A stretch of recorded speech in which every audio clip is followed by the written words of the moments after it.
Arlit run by French nuclear giant Areva. Over 20 people were killed. The suspect was in contact with a Malian who escaped from prison in June. The investigation led to the arrest of the fugitive in Mali on Tuesday. Kenya launched the construction of a Chinese-funded flagship railway project Thursday to link the port city of Mombasa to Nairobi and eventually through Uganda and Rwanda to South Sudan. In other good news for the Kenyan president, the International Criminal Court agreed to let defendants asked to appear by video conference in a concession to a Kenya campaign against the trial of their leaders. President Kenyatta and Vice President Ruto are accused of crimes against humanity for their role in post-electoral violence in 2007.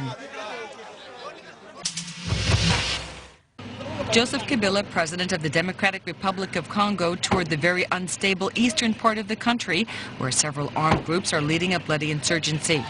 Kabila asked residents of North Kivu and the eastern province not to support the rebels. The M23 rebels were routed by the National Army in early November. Other groups are surrendering, but Joseph Kabila appealed to citizens to remain watchful.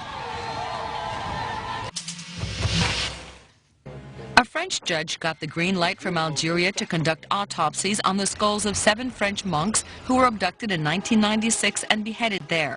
The armed Islamic group claimed responsibility. The anti-terror judge did not, however, get permission to hear testimony from 20 witnesses during his next visit to Algeria. The heads of the Trappist monks were found, but not their bodies. Critics have long been suspicious of the official Algerian and French versions that the monks were killed by the armed Islamic group.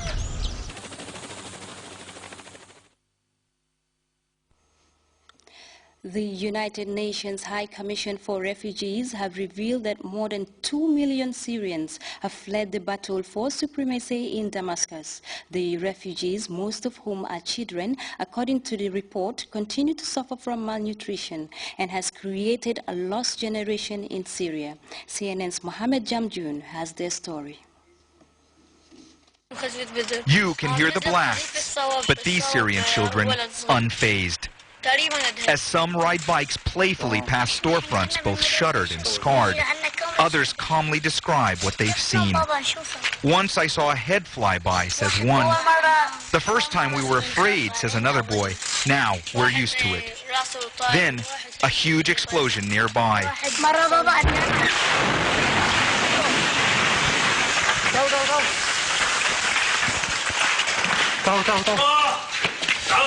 They scramble to find safety.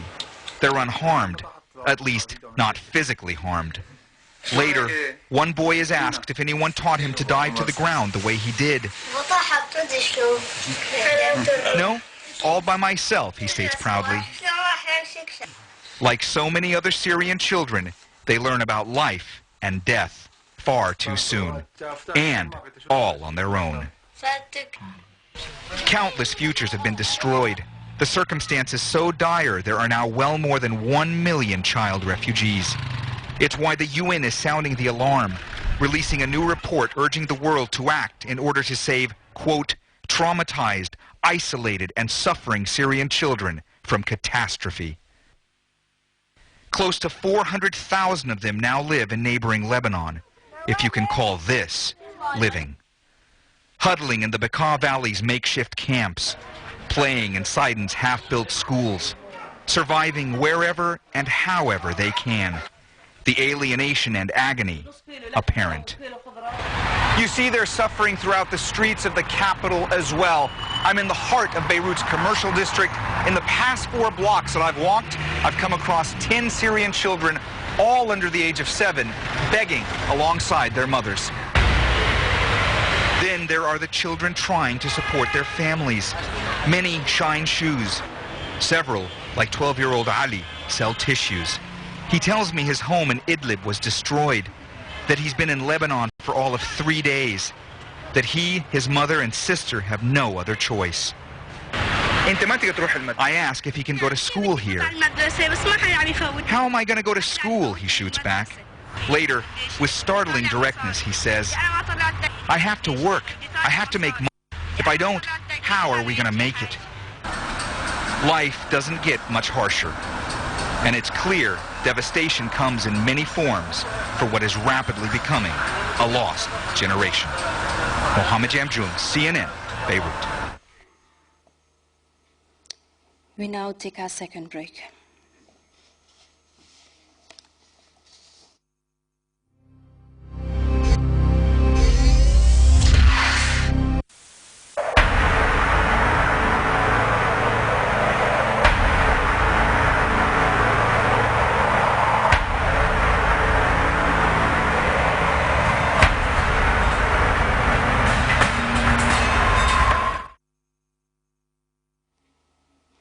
Welcome back. And before we take leave of you, a quick reminder of the day's top stories. Lawmakers have concluded a day sensitization forum on the value-added tax organized by the Gambia Revenue Authority in collaboration with the UNDP. Police in Niamey have arrested a man in connection with a twin suicide attack in the capital city. Cairo's military-backed government has instituted new laws restricting demonstrators, but Egyptian's focal university students take to the streets to denounce the move. And the United Nations High Commission for Refugees have painted a grim picture of extreme suffering brought by Syrian children in the vicious two-year civil war. That was all in this edition of the news. Thanks for your time and do enjoy a range of interesting programs.